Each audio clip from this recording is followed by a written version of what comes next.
النهارده صحيت على كارثة حرفيًا، وهي إن كل الproduct اللي عندي خلصت، ما أعرفش يا جماعة بجد بيخلصوا ليه كلّهم مع بعض، ولكن الsunscreen خلص، الniacinamide خلص، الكريم اللي هو الwhitening advance خلص، الكريم التاني المرطب خلص. مش نفسي من غير أي product كده عشان ما يجيليش اكتئاب، فأكيد طلبت order ولسه جاي لي النهارده حالًا.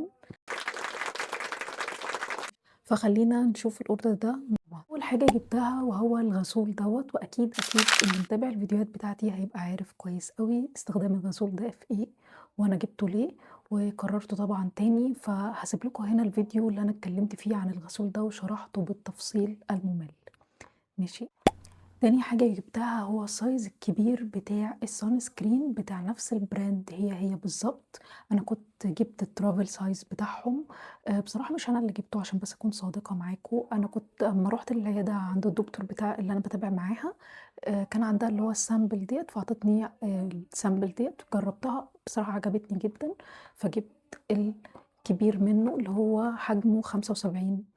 مللي، لإني خلاص ما بقيتش أقدر أستغنى عن النياسيناميد، فالنياسيناميد بتاع سكاي كيور قُلت أجرّبه وأشوف إذا كان النياسيناميد بتاعهم حلو والّا لأ، والشاطرين بقى هُم بس اللي هيعرفوا أنا جِبت إيه تاني من المنتجات بتاعة الbrand ديّة، اتكلمت عنها في الفيديو بتاع الcleansing بتاع فينتامور. أنا كلمتكم عن الwhite advance cream في فيديو خاص بيه، ماشي، وشكرت لكم فيه جدًا، وكنت هاكرره مرة تانية، ولكن أمّا طلبت الorder لقيت اللي هُم عندهم whitening night cream ماشي، اللي هو فينتامور عندهم الwhite night cream، فجبته هو جل فهيبقى حلو جدًا مع البشرة الدهنية.